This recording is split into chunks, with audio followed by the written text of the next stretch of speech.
Good evening again. My name is Crystal Tomlinson and I'm going to be your moderator for this segment as we close off the Jamaican celebration for Social Media Day. Now, as most of you might already know, it's commemorated internationally to recognize and celebrate the power and utility of social media. We're looking on this final night, closing off the three-part series, on the social shake-up. Who are the new influencers and brands that you should be looking to as you chart a way to engage the millennials in the social space? So we have three panelists who are going to be sharing with you, two of whom are already here. Bella Blair, and that's at the Bella Blair on all social media platforms. Yes. And White Perry, so much so I don't know the full name. Perry, what's his full name? Rohan Perry. Alright, so he's Quite Perry on Twitter, Instagram, and he's also on YouTube and Facebook. And we have Dottie Berry, who is on his way. So once he gets here, he's going to join us on the platform. So please, ladies and gentlemen, make welcome the panelists who are going to be sharing with us this evening. Now, the first thing we want to talk with them on, is there a second mic?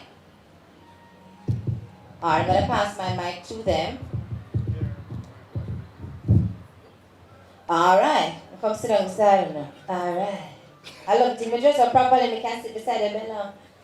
Alright, so the first thing I want to speak to you guys about is your creative process. You're popular not because you're using social media, but people enjoy to watch you use it. How is it that you get started at the beginning of the creative process doing videos? What is your inspiration like at that stage? Well, for me, life is my inspiration. I get ideas from just waking up in the morning, going about my business. But there has to be some form of structure, yeah, because when I just started out, it was for fun, and then it turned into my career. So now it has to be consistent postings, and I have to get up every day and actually put a script together and shoot and upload. And what was the first experience like? How did you decide that you wanted to do this uploading of video and engaging with people that way? Well, it's funny because I did television production. Well, we were doing television production in my program that's media and communication at Caramac, and we were learning editing, well, further into editing. You know, we touched on the basics in first year. And I just bought my MacBook Pro, got Final Cut on it, and I wanted to edit some things. So I was like, you know what, let me do a skit and edit it. So I did some little, I don't remember what the name of the skit was. It must be things ghetto people say or ghetto girls say. I think that was my first video. And I edited it, put it up on YouTube because that was the only space I knew I could share at the time. And I shared it on my Facebook page as well. And people started gravitating towards my YouTube channel. People started liking it, asking for more, please do more. And that's when I knew that there was something special in this social media world. Thank you, Bella. Quite Perry, same question for you. How did you get started creating videos? Well, it was actually back in 2009. I used to do rant videos. It wasn't the same genre as Bella. It's just like 2 months ago, I started doing sketch instead. I realized that persons gravitate towards that even more. My rant videos were good, but they weren't on an aspect that would have possibly propelled me to the level in which I wanted to go. So what happened is that I just completely changed the dynamic. Everything is a strategy right now because what's happening is that you realize that stuff go viral via Instagram and Facebook faster than it does on YouTube. So what I'm doing right now is actually building the foundation because I'm going to transition back to YouTube where it would be full-length sketch videos because what's happening is that the demand is there. People are saying, yo, why we can't get longer video? Why just 15 seconds? So it's a strategy and it's something that seems to be working, so I work with it. Alright, just to let the audience members know, we're going to have a 20-minute section where you can pose some questions to to our panelists. So I'm going to guide them along, but if there's anything that you want to ask, please make a note of it, and we'll go back to them on your behalf. The process of creating these videos, in my mind, especially if I'm using Instagram, I just video a little, stop, change my position, video a little more, stop, change my position. But for YouTube, it's a little more complicated than that because you're sometimes changing scenes and the angle and direction of the camera. Quite Perry, where you got that skill? Did you learn on your own, or were you part of an existing program that taught you how to do that? Everything for me kind of came innately. You just hold up the phone and you just video yourself and you just put it together. And it's not really that hard, I don't know. Well, I mean, it's the same. You just angle it. You have to look at the other person's position, especially if it's a dual skit or other characters are in it, and you just have a position instead of like, yeah, talk to somebody. Yeah, Crystal, come on, man. No, but I tried. Guys, listen, I had a laptop. But turn on the laptop. The first problem is, I don't have a shelf in my room. So if I wanted a shot from up at the top, everything can be on my bed. You understand what I mean? If it's all on my bed, all the shots are going to be here. So I guess phone room make better than my own. Well, for me, it's different because YouTube is a whole lot more complicated with the longer skits, right? For me, on YouTube, I use my Canon T3i. That's a digital camera. It's a Rebel. Yeah, I'm just saying, I don't put up phone quality videos on YouTube any at all. So, and it's way more complicated because you have to script differently than I would script for Instagram. On Instagram, yeah, I just hold up my phone, and sometimes I even send the videos of my phone to my editing software and nice it up a little bit, although they do have those on the phones right now, But YouTube now, for the longer videos, I wanted to have a more professional look. And that's why I use my Canon Rebel T3i. No for iPad nobody, no for iPad a boy or nothing. Because, we blood, right? So, when I script, I have different characters. Change the characters, makeup, hair, wardrobe, everything is important when I'm doing my YouTube videos. My Instagram videos came about with the punchy character, and it's only 15 seconds. And basically what she does is commentary, so it's not skits per se on my Instagram, and so the longer scripts, I have to upload it to YouTube. And it's a much more vigorous process because it's not only a certain type of video, because sometimes you have voice-over videos, sometimes you have versus videos where you say, Americans versus Jamaicans. Sometimes I have to play 4, 5, 6 characters and make it believable. So for me, that the phone thing wouldn't really work for YouTube. Thank you, Bella. So let's welcome Dutty Berry, who has joined our panel. Clap him, same way, to get some claps. Not as loud as he needs to because he's late. But Barry, we're just discussing the creative process for the vlogging and whether you're putting the videos on YouTube or Instagram. How do you come up with some of these concepts? You just read the papers or you dream it? What is it like?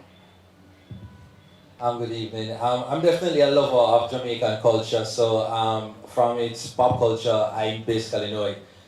Grew up watching lots of local TV, so shows like Entertainment Report, you have On Stage, you have a bunch of shows that I basically really watch, and if it's online, watch a lot of E. So I'm very into entertainment and pop culture.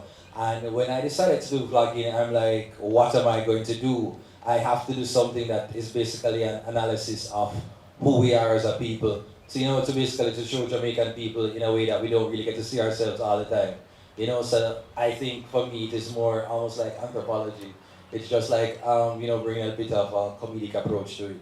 Yeah. So it's just looking around me and just to see how Jamaican people are diverse and how rich our culture is. That's what it is about. I'm going to throw 2 questions at you at once because you haven't gotten a chance to speak as yet. The fear of getting your face out there. I've heard you speak already about being shy. And now you really don't have the option of being shy and reserved anymore. how did you decide to let go of that concern and let people into your life?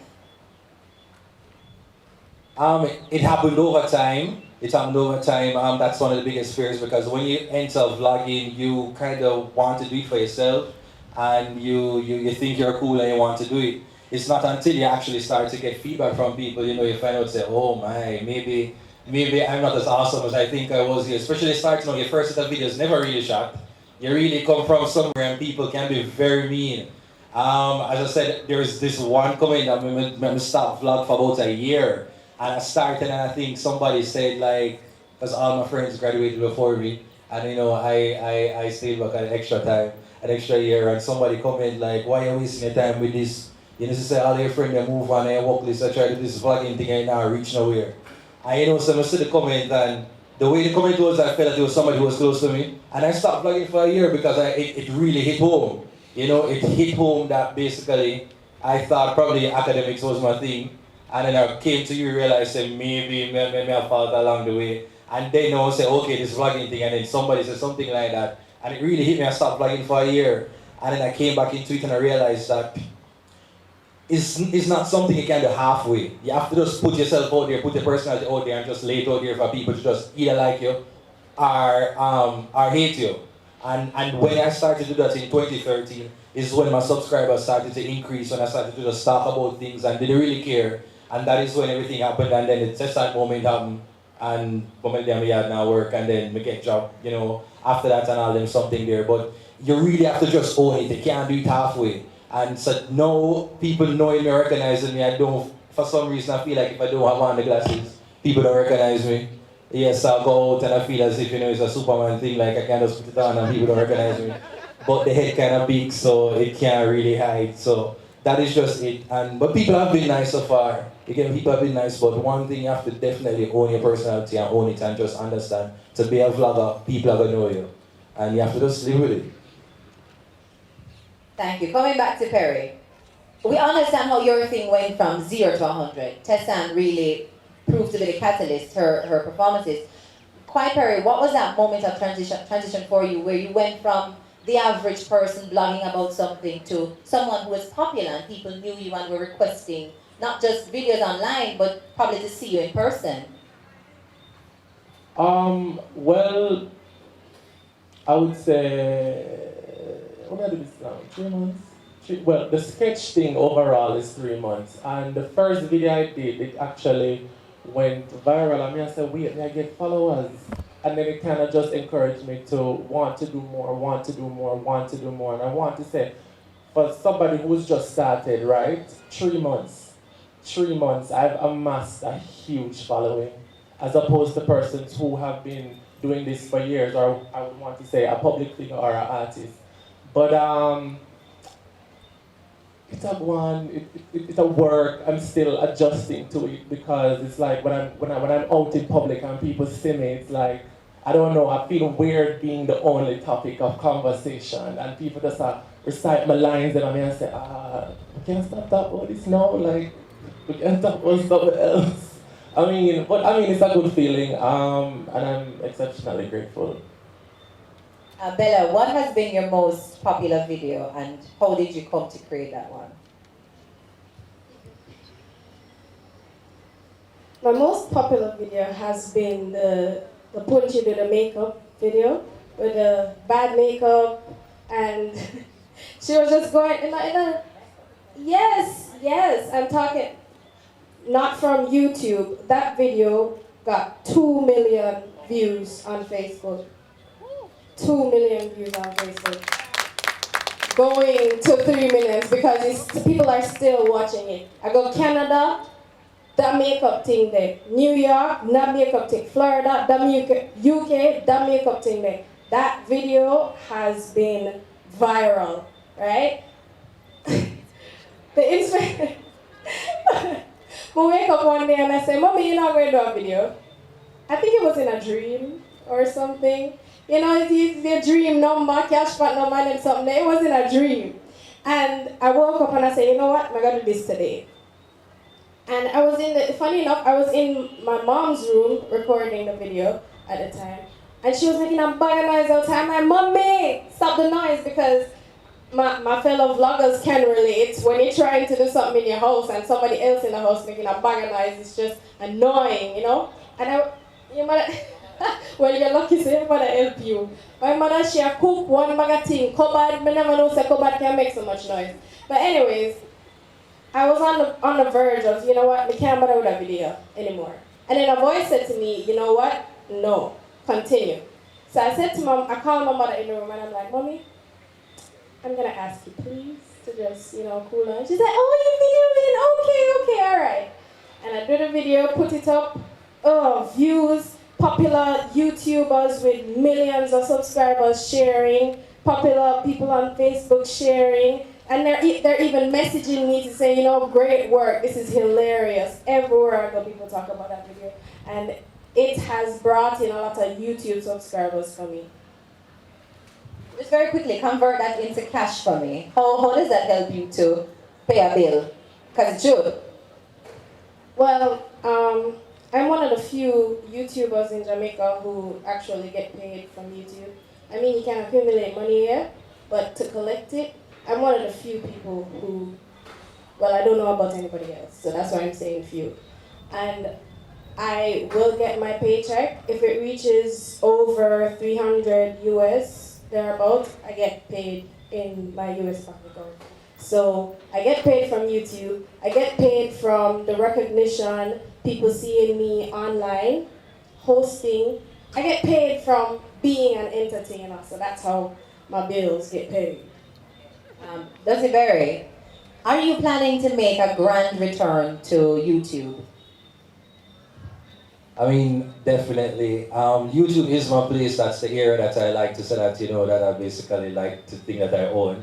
I love YouTube. Instagram is a thing that I'm starting to like. Snapchat as well. But then I went away, I think it was the last month or so, and basically just wanted to just take my mind outside of Jamaica, because you live in Jamaica, you tend to think that the world is Jamaica, and that's all that's there.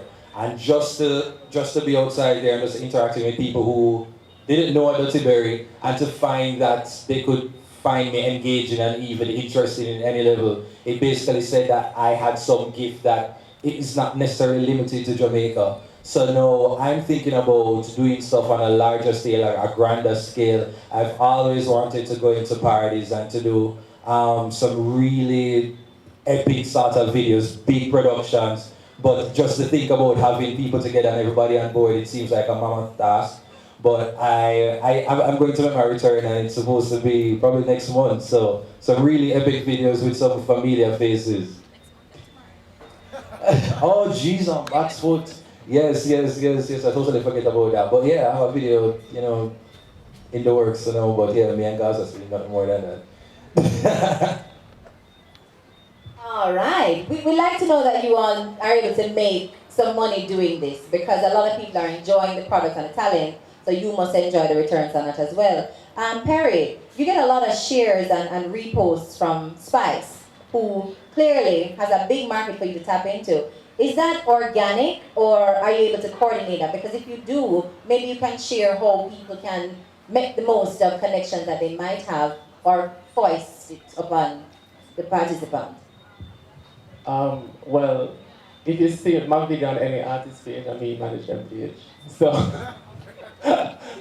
you see me on Cecile page, I mean manage Cecile page. So I manage to just share my videos on every artist page that I manage.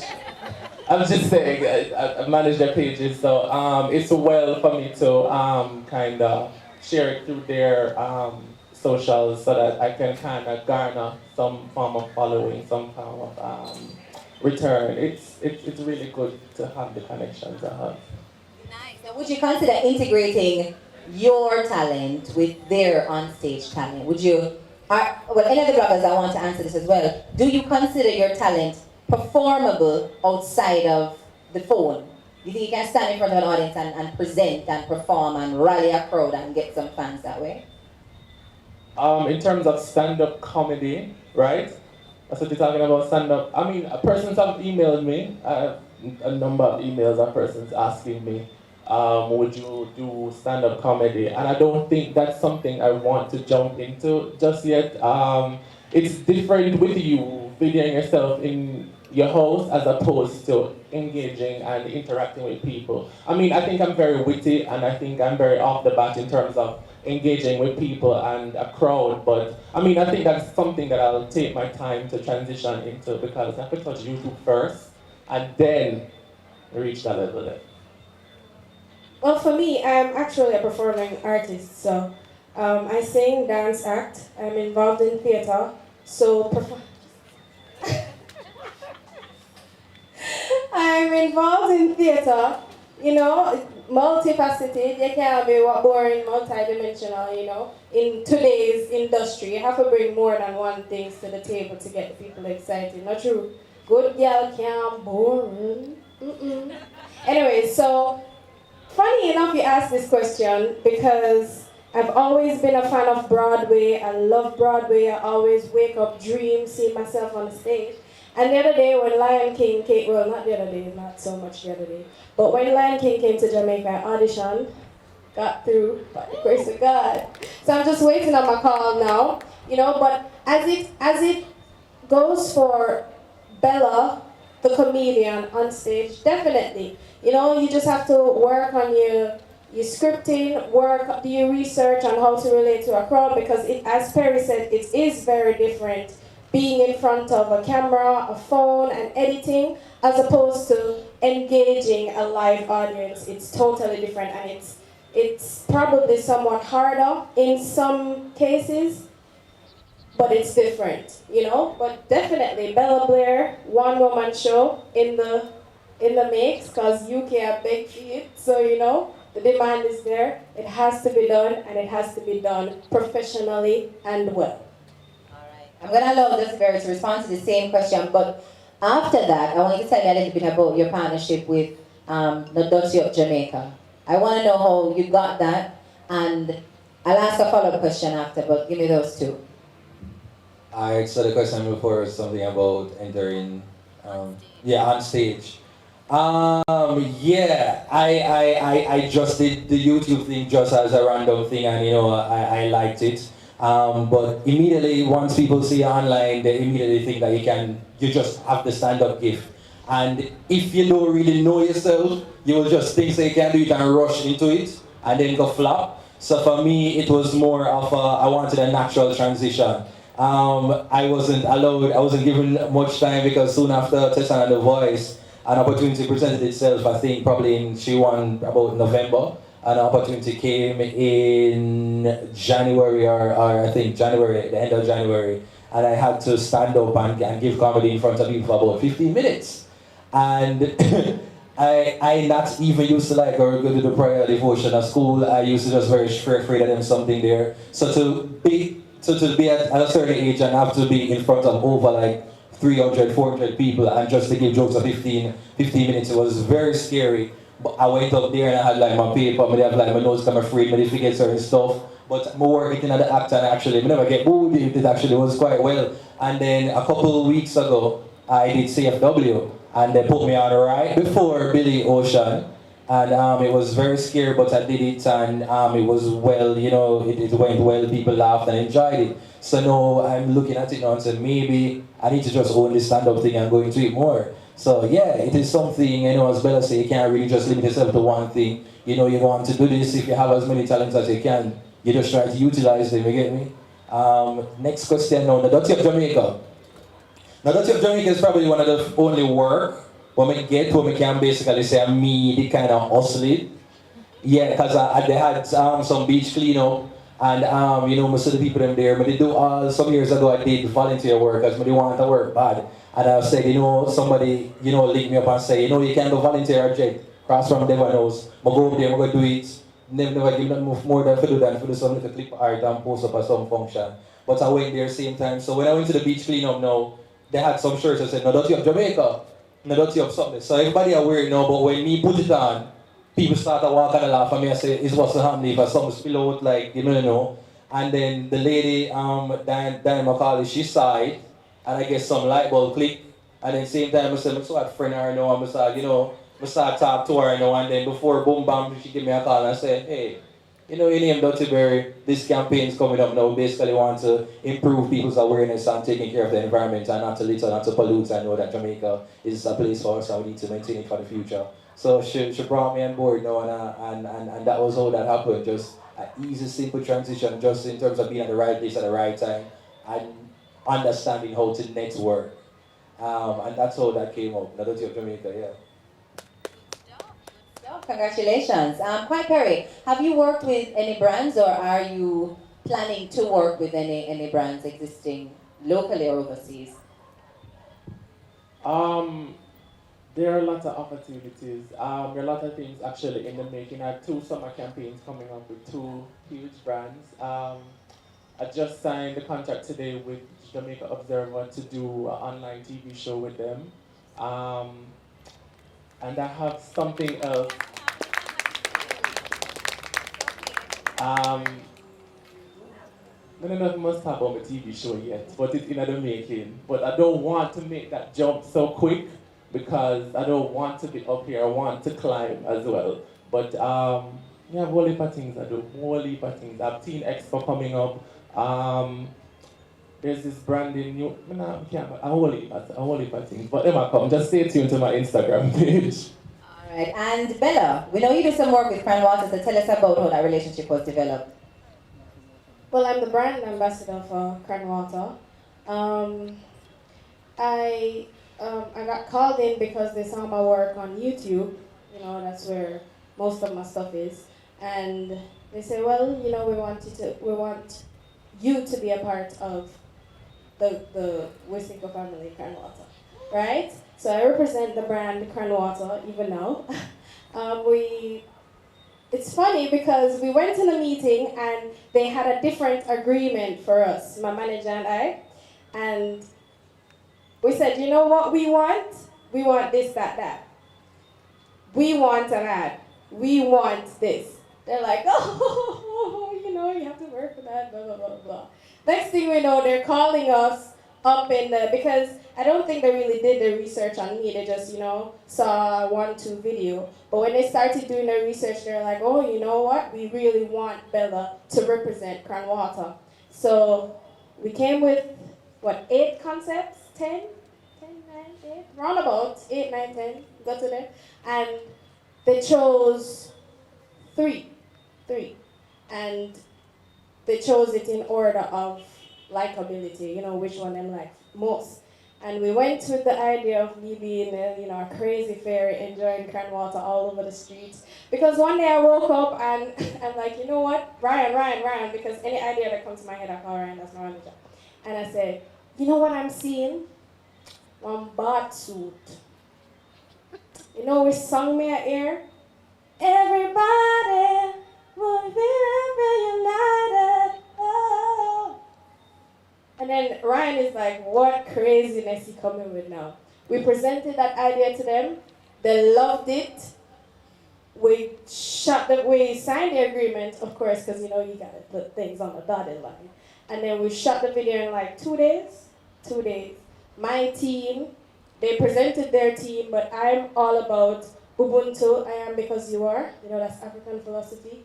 So I believe that I should bring my team along with me. And so I used my team. We produced the ad.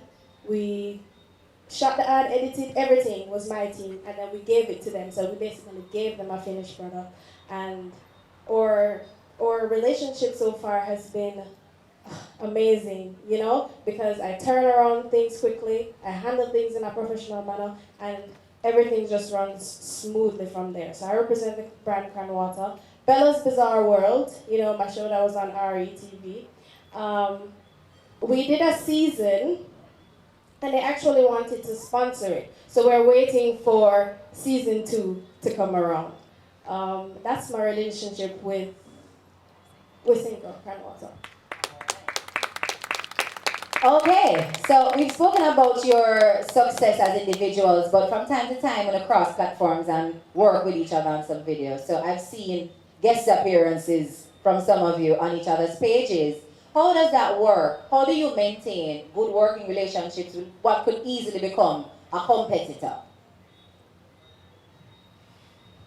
Well, here's the thing, right? Well, I can only speak for myself. As young entertainers or as young comedians, I want to see everybody grow. I want to see everybody do well. And I believe that once we are a whole, we become viable in terms of persons want to partner with us and can look at us and say, yo, I think those two comedians, or I think that comedian can pull a crowd, or Bella can get a ambassadorship. Dottie can get an ambassadorship. That's what I want to see. I want to see the unity. So I might call Bella and say, yo, let's do a collaboration, or let's share each other videos. That's a very little from how long I live if we do a collaboration video? A long time before we would stop the YouTube. But I wasn't really focusing on YouTube then, but there was a collaboration in the making. But that's just from my perspective. I want to see everybody grow. I want to see everybody do well, and I want us to become persons to contend with a public figure or an artist or whatever it is. Persons must look at us and be like, yo, that person they can pull a crowd, or yo, I believe that those two comedians or all three comedians can be a right alignment for a brand. In addition to what Perry says, a part of building your audience as well is doing collabs, because you might, you have your following and you might have somebody who might like your stuff who is potentially a fan in Perry's fan base. So a part of us growing, sharing the fanship, it's building each of our audiences. I'm kind of old school, so I got so preoccupied at some time with just the business side of things and corporate stuff that I basically don't know the certain of the actions that are typical of a lot of vloggers and stuff. So it's no, I'm coming off. I remember the first time somebody approached me and said something about S4 with a little S. I'm like, are you asking me if I have a Samsung or something? I didn't know what it meant, but I know I'm hearing about this shout out for shout out and certain things that Instagrammers and YouTubers and stuff that you just do. I think I'd collaborated before. I think it was with Wally British at the time, so he opened me to the idea. And now I'm realizing that it is actually something. I think Prince Armani contacted me the other day. And I'm like, oh, but I'm always just not that person to think that anybody wants to be associated with me. So that is just it. But no, I'm putting myself out here to say, yeah, you collaborate and you do stuff because it's a part of the game, and you don't want to just always to be in a circle, you know? There are times when people watch some of the videos. I've been guilty of it. Like I watch some videos and I wonder if you don't really want to work. Because they see you doing a video about yeast infection. You do a video about what kind of dirty girl and skater and all kind of things. And I wonder, what if like a corporate brand sees this? Nobody will ever hire these kids. Obviously, we're wrong. Like Perry, name like a talk about some of the things where you post online. I like them, I double tap them, but I can't make people know that I double tap them, right? I can't repost it. But obviously, corporate Jamaica is not as staid and reserved as people assume that they are. So how do you make yourself attractive, stay edgy and interesting for your audience, and make money? How do you strike that balance? Well, for me, in my videos, I don't curse any at all. No bad word, no kind of thing. I don't curse. I push the limit, but I don't push it too much. Yeast infections, they're a natural part of life. If we're women, that your hormones can go off, and you just have a yeast infection. So I push it, yeah, but not too much. Not to the extent that I become unattractive to corporate Jamaica, because in truth and in fact, you have to make money, and you want to, collaborate with these corporate entities to make a name for yourself and to also get the money. I don't, if I collab with people who do that sort of thing, the bad word and them too edgy for me, then I tell them that, hey, you know what, in the video that we're collaborating in, this has to be a certain way because I just can't. And you know what, they love it. They love it, but they don't want to be represented in a way that it's too raunchy, right? But they like the push, because that's what gravitates people towards, us. the vloggers, and them like it because it's funny, it's smartness, it's funny. So them like it, people like it. Well, I don't curse in my videos either, and I try my best to substitute words as much as possible. So instead of saying, vagina, you just say coochie or something, I don't know. But I try my best to substitute words, and the thing about my videos is, if it's not funny, it's accurate. I try my best to do stuff that persons can relate to. So it might push the boundary, but they can look on it and be like, yo, that is true, that are true. So, I mean, you just have to know what you're doing and be careful of your online presence, because it might come back to haunt you. I'm all for being Disney and PG, even if there's per se a concept, because that's just me naturally. Like I haven't cursed to this day, you know. So when I started vlogging, my initial dream was to basically to be in commercials, to be to be living this life, and so I had that in mind already, and I know I have a 1 and 2 character that they probably kind of push the envelope somewhat. But then, as Perry said, you have to choose your words. You don't necessarily have to go for the most vulgar option. There are simpler ways and more family-friendly words to use to really get the point across. And I think when corporate Jamaica sees that it could go this route, I actually choose to go and say, okay, I can align myself with you. And if my brand was to talk about something up underneath this and all the time, then yeah, I probably wouldn't have been here. I might have been at somebody wait party, but it's a totally different thing. You have to choose. I'm just saying, you have to find your voice, and then when you find your voice, you have to choose and say, what kind of people are going to be drawn to me? You have to find your crowd. You get? But party wait. And that's your Mondays and then there's something there. But yeah, those are the people that are going to approach a Dirty Berry. I'm all for Disney family friendly type of clean, but with a little bit of the little